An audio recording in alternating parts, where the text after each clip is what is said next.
Welcome everybody to another episode of the Luke Pipala show. We're in a new studio. The OG studio is gone. So big things ahead. Anyway, let's just cut to the chase. People are really mad at Chappell Roan. We're going to get into it. We're going to talk about it. Whatever opinion you have, don't you worry, you can put it in the comments. But here's the video in question. So Chappell Roan went on Call Her Daddy, and she was talking about how stressful her life is. Basically, I'm just going to let you guys listen to it. We'll put the video down here somewhere, and let's take a listen. How can these girls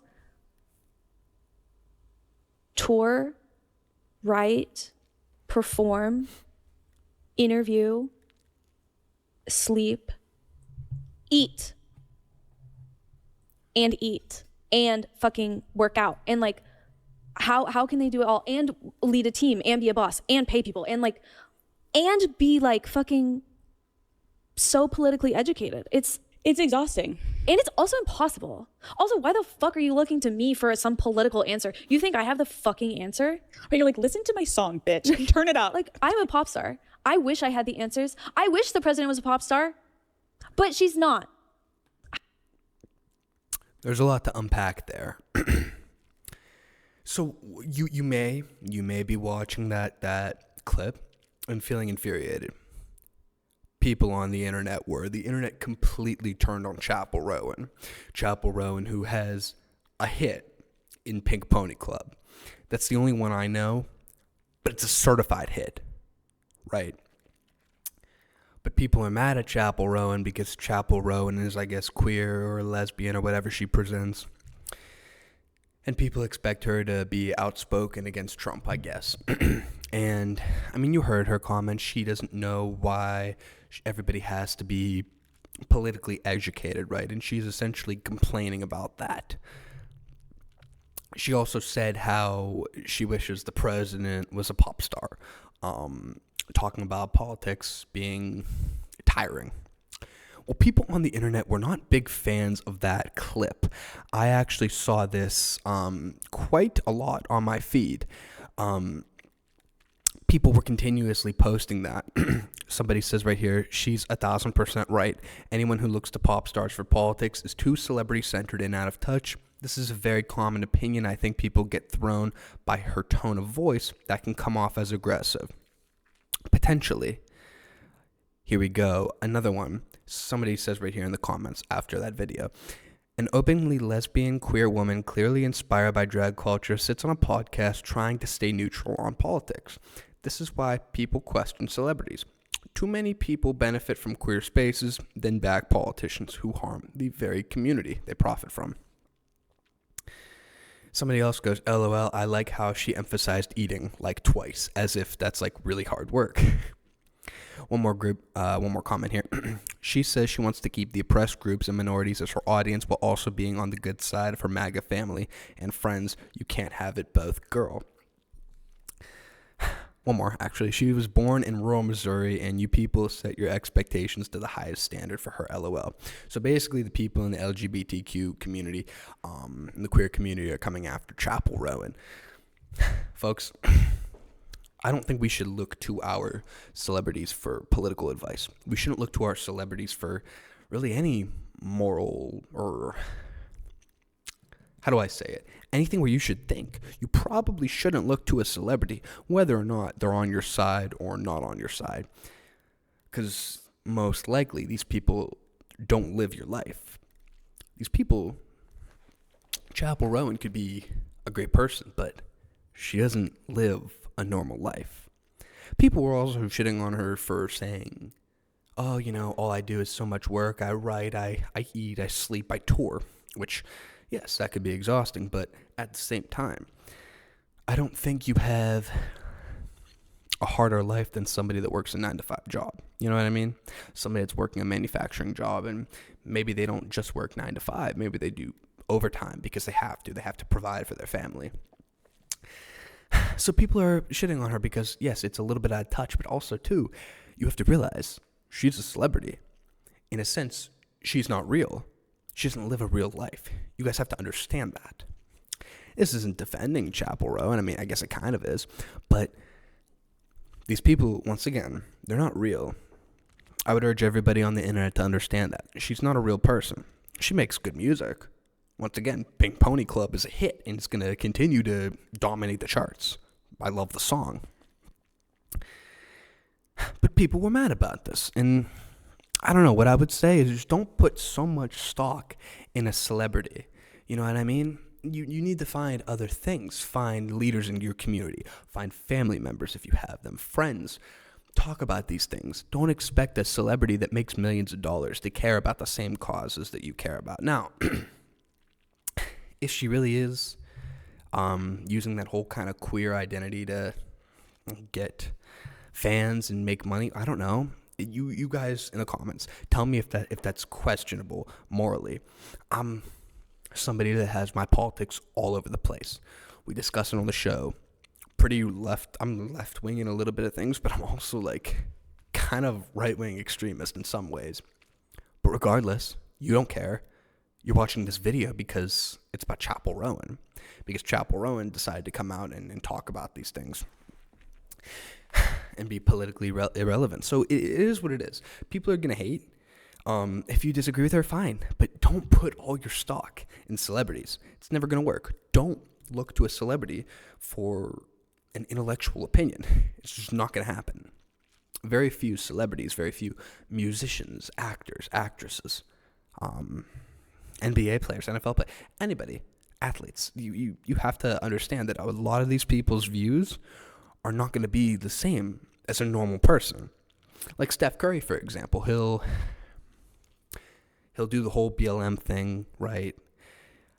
Protest in the streets, give money to the Democratic campaign, whatever. But when it comes time for affordable housing to be put up right next to his neighborhood, he's all of a sudden like, snap of the finger, completely against it. Why? Because these people live unrealistic lives. And when it comes time to make decisions for real people, if it affects them truthfully and harms their life, their day-to-day, they don't want it. Give it away. Give it away. Why? Because they're not real. So I want everybody to understand this. Like, don't be so mad at her. She's not a real person.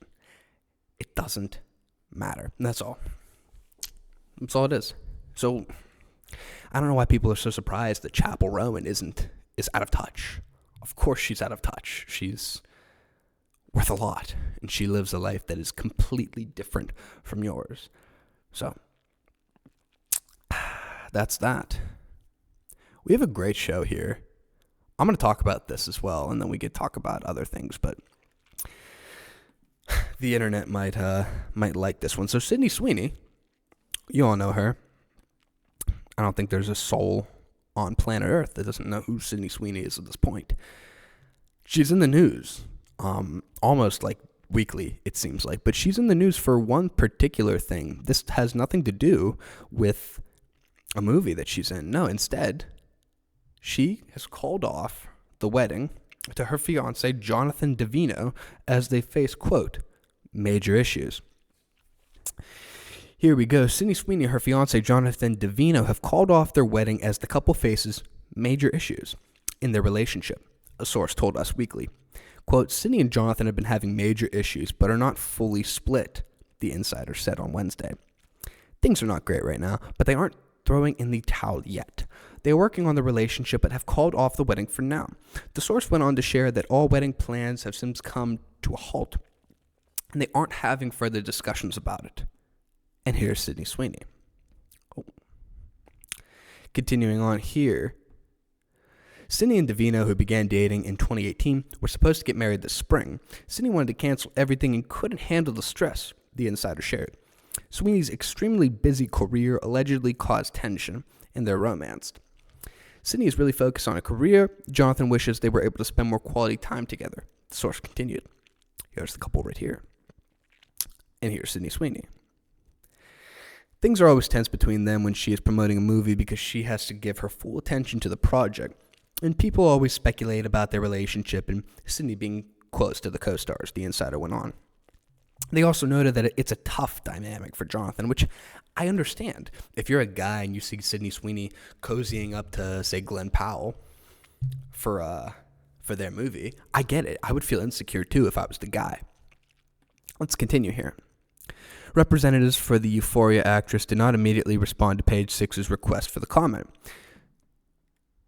Sweeney, 27, sparked breakup rumors earlier this month when it was reported she had been living apart from DeVito, who's 41, for nearly a month.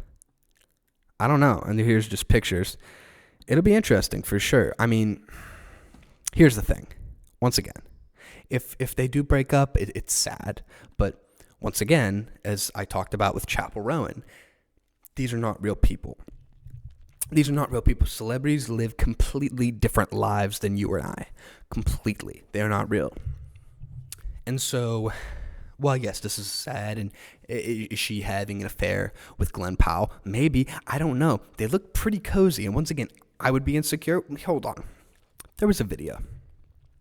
There was a video of Sydney Sweeney and her newest co-star, and I believe this is for her boxing film. She's playing a boxer, a female boxer in an upcoming film. And interestingly enough, she is posed on top of this actor's shoulders, whoever it is. And I could imagine that whoever this actor is, it definitely had to have made her fiance feel insecure. We're going to look this up here. Let's try. She was on this guy's shoulders, and somebody quoted it saying, like, this will definitely throw a monkey wrench into the whole engagement thing. I want to find it. And if I can't find it, I'm not going to. Here it is. Here it is. Okay, so here is Sydney Sweeney and her new co-star. His name is Brendan Sklenar. And they're behind the scenes of their upcoming thriller, The Housemaid. Okay, so it's not the boxing one. But, I mean, look at how close she has to be with this guy.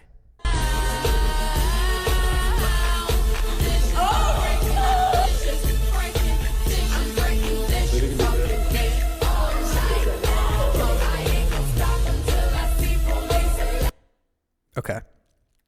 So we get it. Now understand that Hollywood is it's a much different business than something you and I operate in.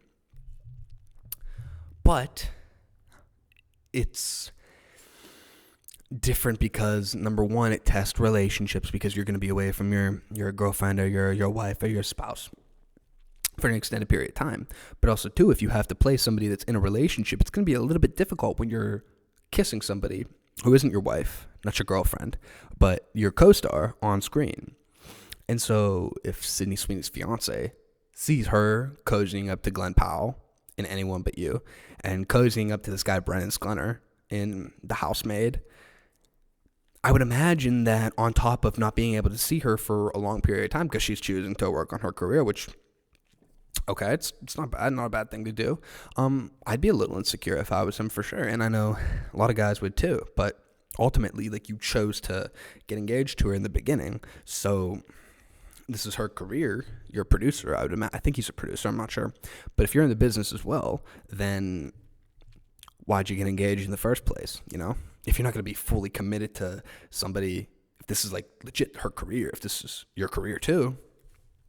I'm not sure. I'm not sure what the guy was thinking to begin with. I don't know. I don't understand why people get themselves into situations where, like, they already know you're already going to choose one thing. You're already how you are in the beginning.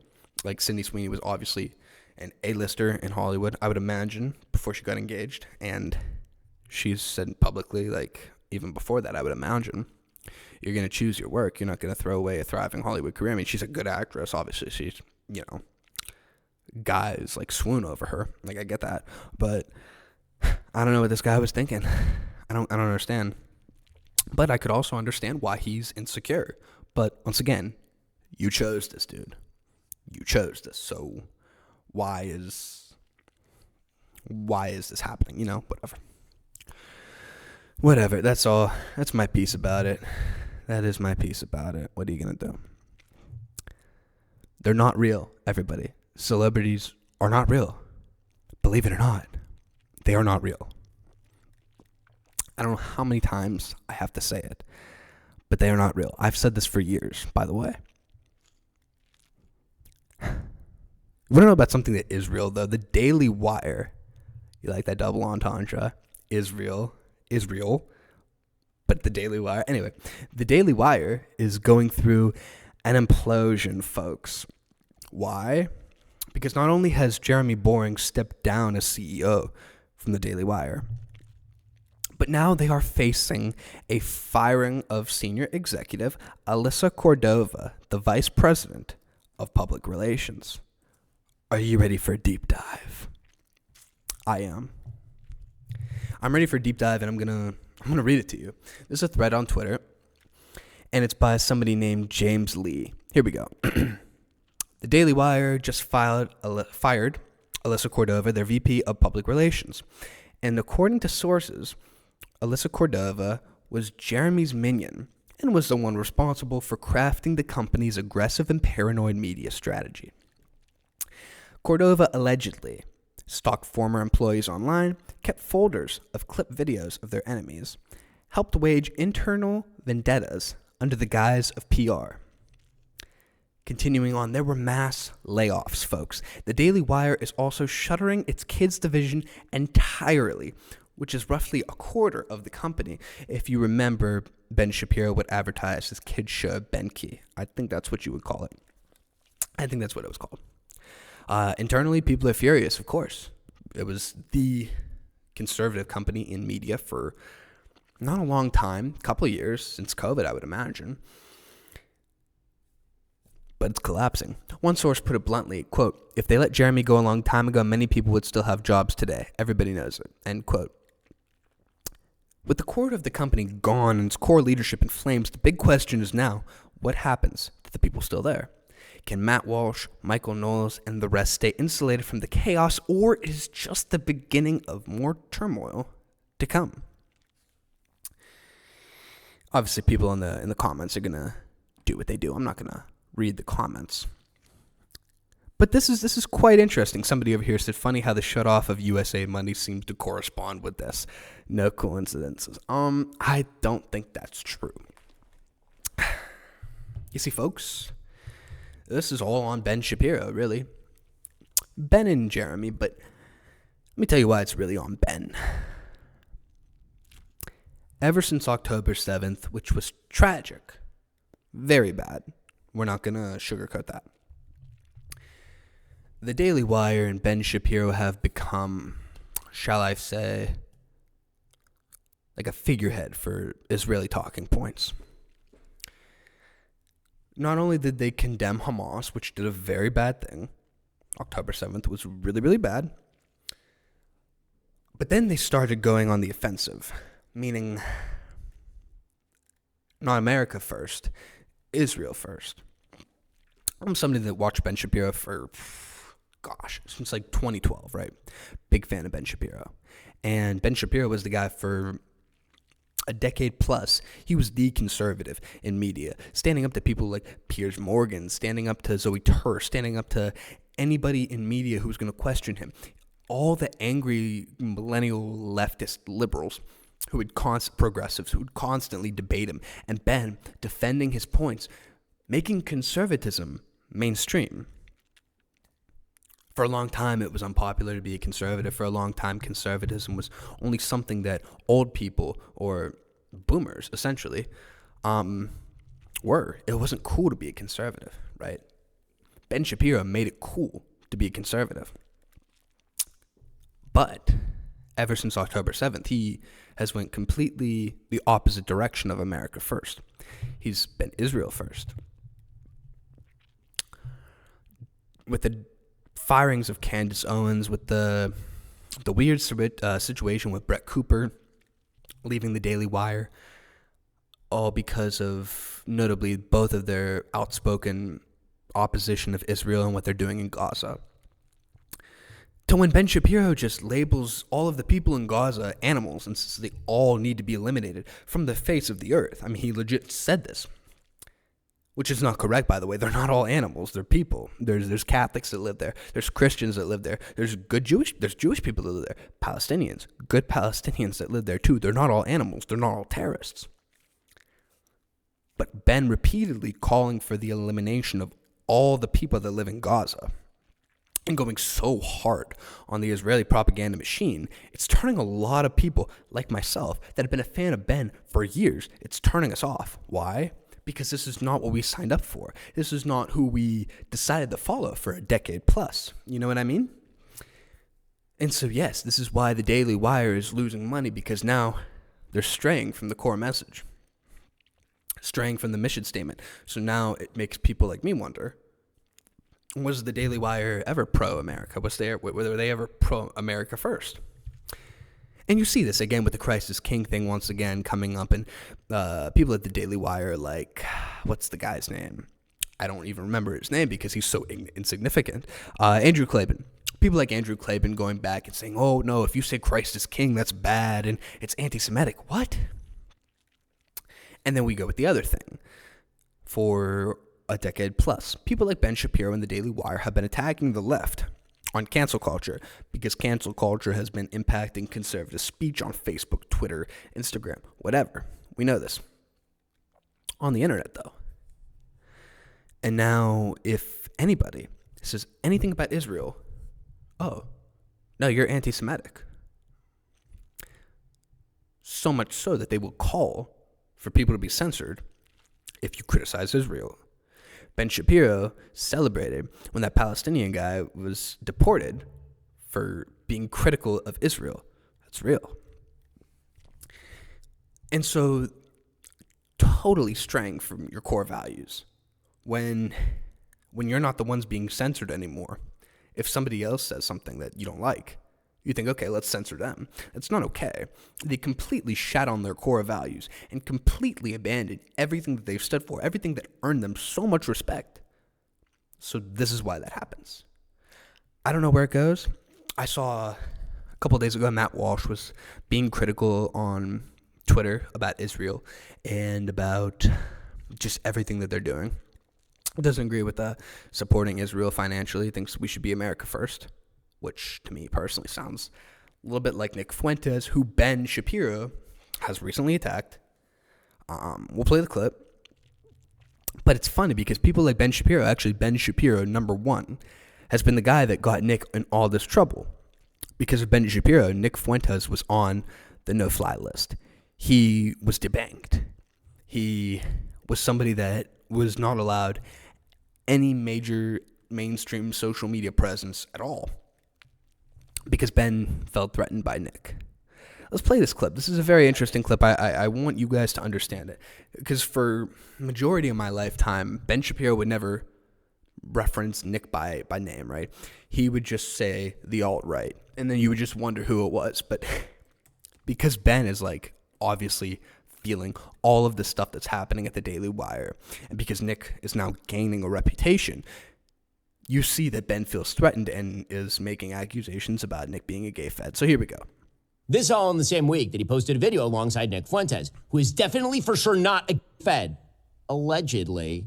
Ye introduced him as his white supremacist homeboy Nick, to which both of them grin, while we see Kanye's newest necklace, a diamond-encrusted swastika, which Fuentes then described as cute and shiny and perfect with that outfit he just bought at Forever 21. I wanted to be free with other creatures like me, and now I got my wish.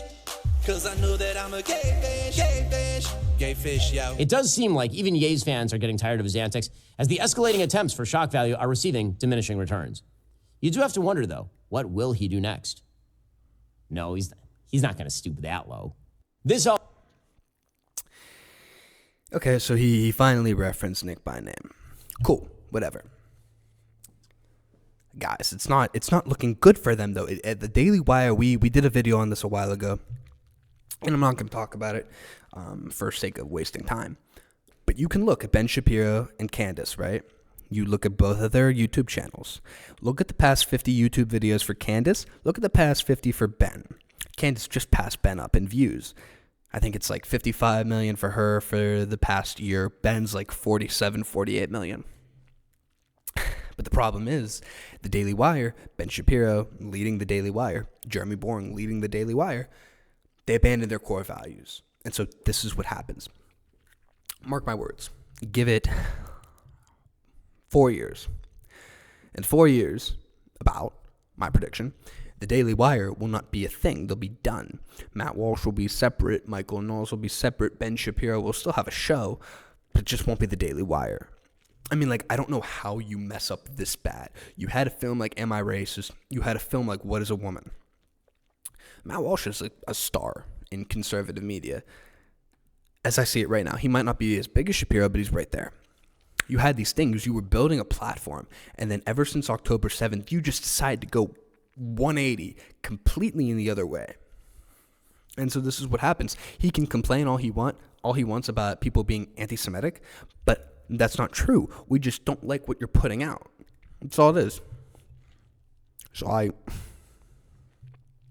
I have to say. And it's a shame too, once again, because I was a fan of this.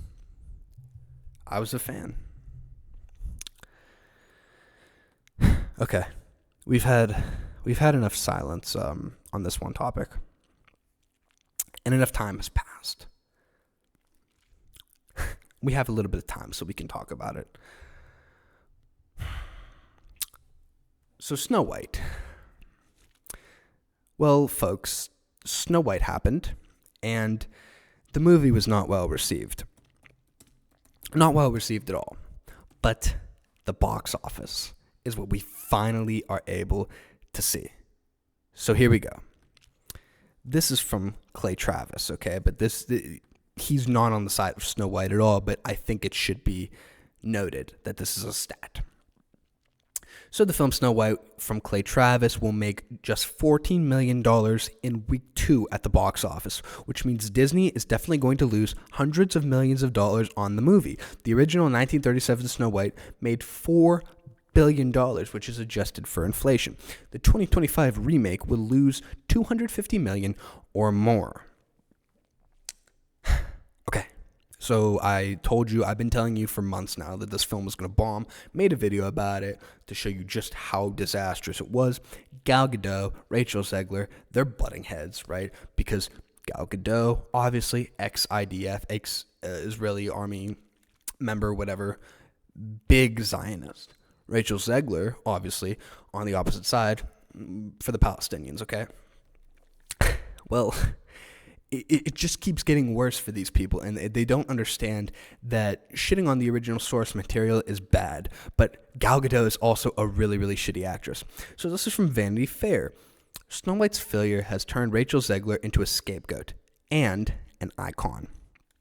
So Disney insiders are blaming the young actress for the film's poison box office, but their plan is backfiring. Here we go. For better or for worse, the name on everybody's lips is Rachel Zegler. The West Side Story star has found herself at a cross-section of internet discourse in the Hollywood gossip after her latest film, Snow White, flopped at the box office, earning a dismal $43 million domestically and just $87 million globally in its opening weekend after reportedly costing at least $350 million to make and market. Translation, it was a flop. Entertainment insiders are always primed to find somebody to blame for a failure on this scale. Hey, fuckface, maybe it was you. Maybe it was the producer. Maybe it was the director, the writer, who said, it's a live-action film. It's called Snow White and the Seven Dwarfs. Yeah, for the live-action film, we're going to have all of 7 of the dwarfs be animated. Continuing on. In Snow White's case, the scapegoat seems to be Snow White herself, who, ironically, is not even white. But tried as those voices might be to implicate Zegler, the discourse seems to be having the opposite effect. The more that comes to light about Zegler and the Snow White debacle, the better the 20-year-old Zegler looks to many observers. I'll say right now, I don't particularly like Rachel Zegler. I think she's obnoxious, no question. That's just a fact. But I don't think she's 100% to blame for the film's bombing. Zegler and Snow White's difficulties began long before the film hit theaters on March 21st. From the instant her casting was announced in June 2021, she was subject to racism and vitriol from conservative-leaning Disney fans who were irate that Zegler, a Latina, had been chosen to play Snow White. You can have what issues you want, but if the original source material, the original Snow White film, was about a woman whose skin was as fair as snow, you can understand the outrage that some people will have. Granted, It really doesn't matter to me. This is a kid's movie, but we're talking about it because there's a lot of controversy. Continuing on here, things got thornier when the outspoken Zegler called her film's ancient source material weird and said that the remake would take a different approach to the classic fairy tale. And messier when Zegler expressed her solidarity with Palestine in the wake of the war in Gaza. See, that is what I respect. When you have an actress or somebody that, whether they're an actor, actress, celebrity, whatever, when they can risk something to speak out about something they care about, regardless if you believe it or if you agree with it or you don't agree with it, you got to respect it.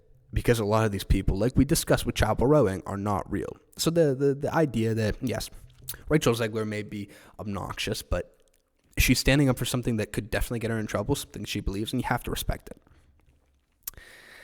That was reportedly the straw that broke Disney's back. Tatiana Segal, Variety's executive editor on the film and media, reported this week that the Snow White producer Mark Platt flew to New York to talk with Zegler about the ramifications of a tweet she posted right after thanking the fans watching the film's first trailer. And always remember, free Palestine. So yeah. But it gets worse. The actress, whose relationship with the studio began to unravel in 2022 during a contentious West Side Story Awards season campaign, and continued as she trashed the beloved original Snow White, stood her ground, and then the post remained, wrote Siegel. Per her report, Disney was forced to pay for additional security for Snow White star Gal Gadot, an Israeli who showed support for her country in the wake of the October 7th attacks. My apologies.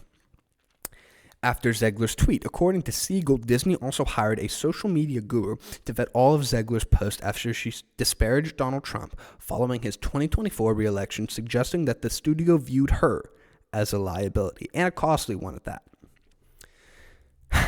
Okay, so yes, people are blaming Rachel Zegler for the bombing of Snow White. But like, can we focus on Gal Gadot? Can we focus on Gal Gadot? She is a very bad actress, and I feel like everybody knows it, but for some reason they continue to put her in front of our faces. Why? I cannot remember a single memorable line from Gal Gadot in any movie that's good. Like, no good line at all. I can think of the Kal-El, no. Kal-El, no. Kal-El, no. Like, you just butchered it. It should have been so simple. I mean, I'm looking for this video right here, and I may not find it. But looking for this video right here, there's a compilation I want to find of Gal Gadot and her most memorable lines, right? Because there's so many memorable lines that are just bad. And I'm not going to find it. But it's just so crazy that they continue to put Gal Gadot in front of our faces because she realistically is not talented at all. I've never seen anything to implicate to me that Gal Gadot deserves another role. Like here's her right here of playing the evil queen in Snow White, right? And it's a 7-second clip, but like she doesn't look menacing at all. Like anything about playing the evil queen. Look at this. Are you against me too? Are you? Yes or no? Are you against me too? Are you? Yes or no?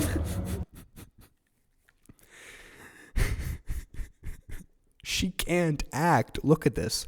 She cannot act. You're coming off as being the villain. You're supposed to be coming off as being the villain, but like, look, she looks like a victim. You look like the victim here. I'm going to continue on. We're going to continue to look at it. Look at all Gal Gadot's worst lines. Once again, these are her worst line deliveries in films. And enough champagne to fill the Nile. Kal-El, no. Max Lord, you're putting yourself and everyone else in grave danger. I need you to give me the stone. What happened to it? What did you say? So exciting. Very interested to find the man who bought those. Why should I help you? Because we're asking you nicely. Just tell me what it costs to get her away from me. Name a price. I'll buy the whole damn boat if I have to. Who are you? The lasso of Hastia compels me to reveal the truth. Now, who are you? But who? Enough. I said enough. As Amazons, this is our duty. You have no idea what kind of power you're dealing with. And enough champagne To fill the Nile. Okay, the point is, right, because there has to be a point.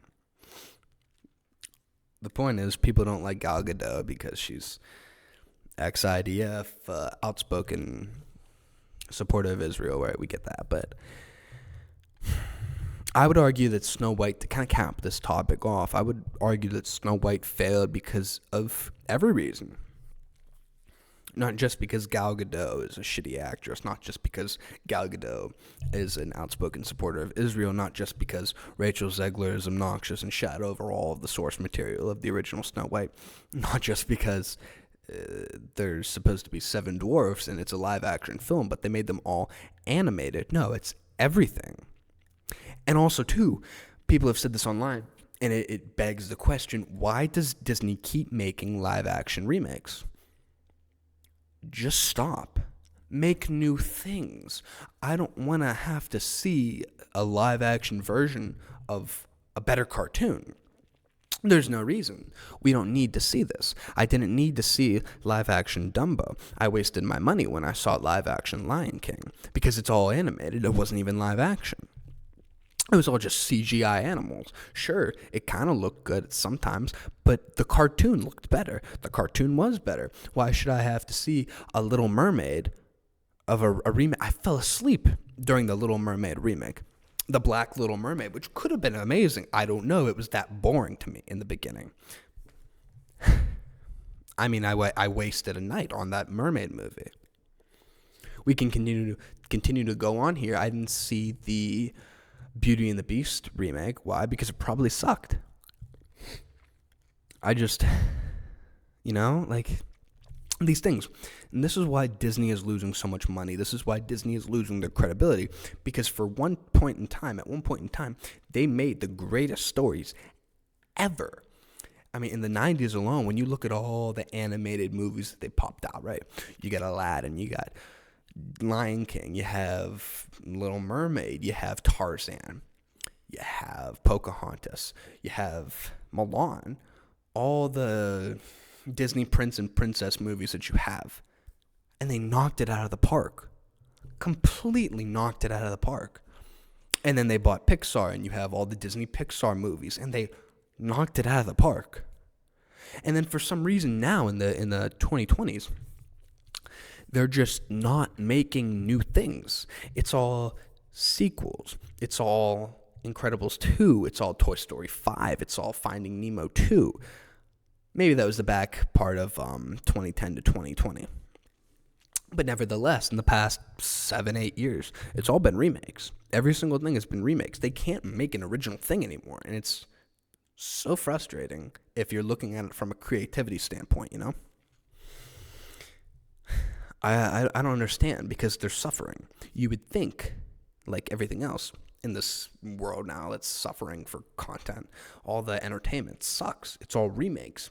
Just do some mushrooms, think of some new things, and then make stories about them. It's not that hard. Writers, are they not being paid that much? You can't find a couple hungry writers to create a wonderful script, a couple dozen wonderful scripts, and put it onto paper and then make an animated film or a cartoon. I just don't understand.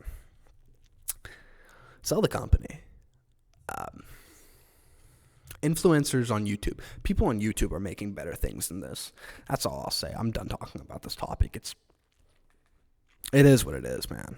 You're going to continue to waste money. Sell the company. Do something else. How about get Rachel Zegler on like a Twitch stream with Kai Cenat or Steve, Aisha Speed? Maybe that'll do something. I don't know. Do something else. Do something else. So Kanye was right. Guys. Kanye West is a lot of things. One of the great quotes from Kanye is, "I'm always right, just not right now." And yeah, this is correct. What do you think I'm talking about? And then we can actually tell you what I'm talking about. Kanye West, a couple days ago when he went on that last Twitter rant, was talking about his ex-wife, mother of his 4 children, Kim Kardashian, said right here, quote, Kim Kardashian is a sex trafficker. I don't like that Twigs has my daughter in her video dressing all grown. I would have expected more from Twigs. Who's Twigs? I will show you. Kim Kardashian right here posted a video. It's called Childlike Things, which is a song from the artist called Twigs. And it's featuring Northwest. We'll play this video for you. My dude, Northwest is like 11. So, you get it? So Kanye's mad because all these people right here, even though they're in like shapewear and in skin-colored bodysuits or whatever, they appear to be naked right here. And then you have right here, same thing. They appear to be naked, but they're not naked. And then you have Northwest right here, who's like 11 years old. Let's fact check that real quick. She's like 11 years old, and she's in this rap music video.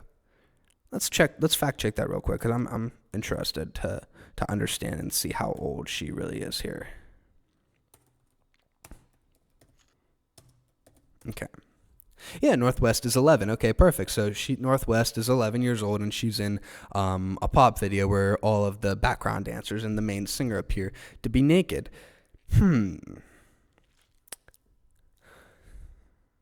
Let's continue on here. Guys, I don't know if that's the right thing to do. Here's another one. This is a tweet from Kim K on March 27th. It says, "Proud of my baby."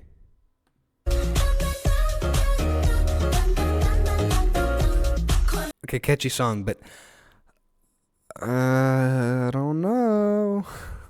I don't know if it's the most wise thing to put an 11-year-old girl in a music video where, yes, she's singing, and that's cool. But I don't know if it's the smartest thing to put her in a music video where all the background dancers and the musician appear to be naked. I just don't think that's the best idea. Even though that's not what it is, it's what it appears to be. It's what they're presenting. Here's a tweet right here.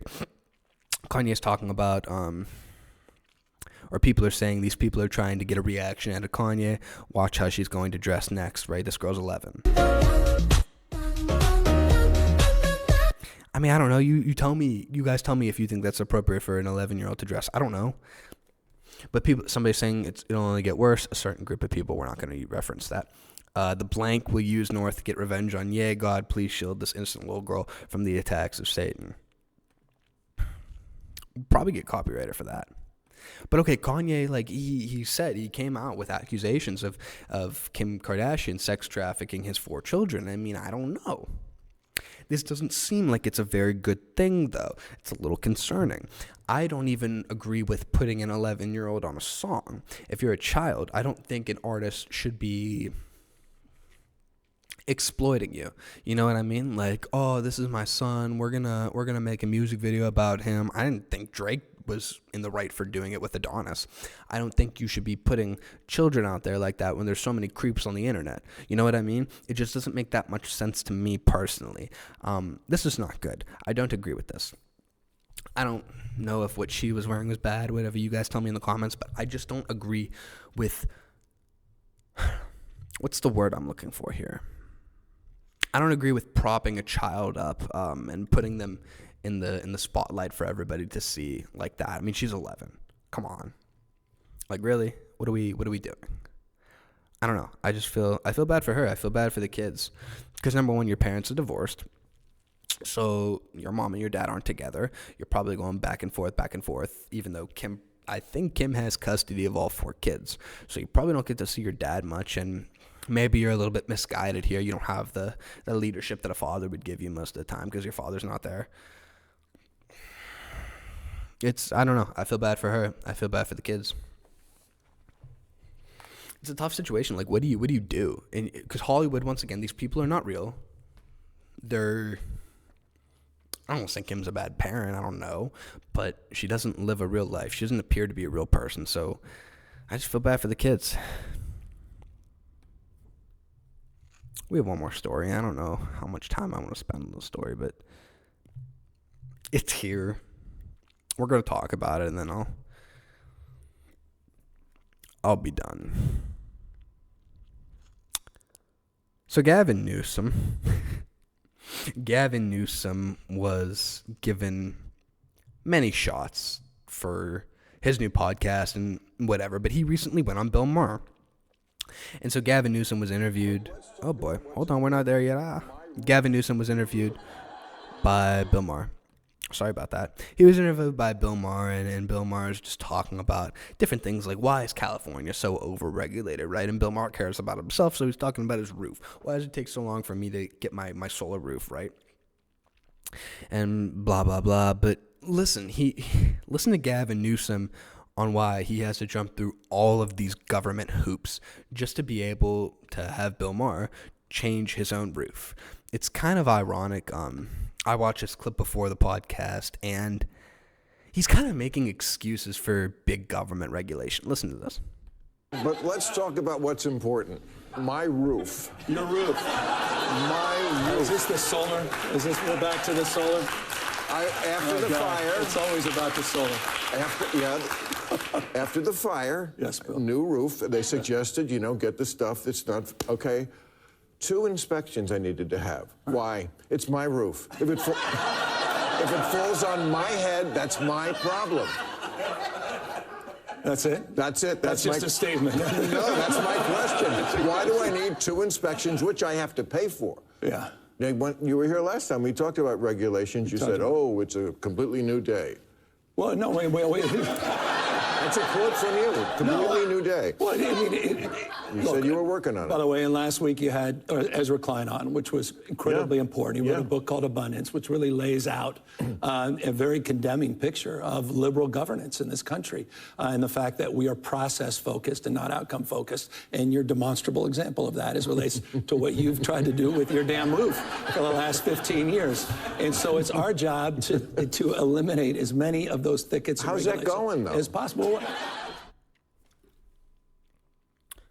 There's a lot to be outraged about here, because Bill Maher asked, why is it taking so long for me to get my solar roof?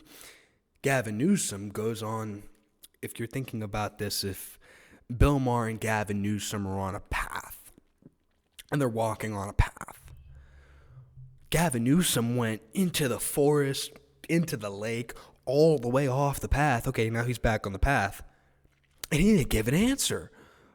He gave that big whatever the hell that was. And Bill Maher goes, okay, so why is it happening? Once again, folks, Gavin Newsom is going to run to the center in the next 4 years. Do not believe that Gavin Newsom is a centrist. He is just somebody that will do whatever he can and say whatever he can for power. He's much like the people, the celebrities, the Hollywood celebrities that we talk about on this podcast. He is nothing. He does not have a soul. Nothing is in there. It's gone, completely gone, burnt out, because he has a big lust for power. That's all it is. Do not believe that this guy cares for you. He is not going to care for you. He doesn't care about Californians. You saw, he was on the phone I'm literally talking to the president right now. The phone was off. He was not talking to the president during those LA wildfires when the women confronted him. This is not. These people are not real. The politicians do not care about you either. And Bill Maher, somebody that seems to be genuinely curious and genuinely care about the stuff, even though he is on the left, genuinely cares about the stuff because he is impacted by the wildfire, saying, okay, when's it going to happen? When am I going to get my roof? And he doesn't answer the question like a classic politician. So that's that. We had a couple topics, and now the show's over. Folks, if there's anything that I can say, don't put your faith in celebrities, politicians, actors, anybody. Don't do it. Focus on the day-to-day. You gotta focus on the day-to-day life. Your community, your friends, your family. Have fun. And yes, you can give these people attention when they make great shit. But until they start to make great shit again, don't give them attention.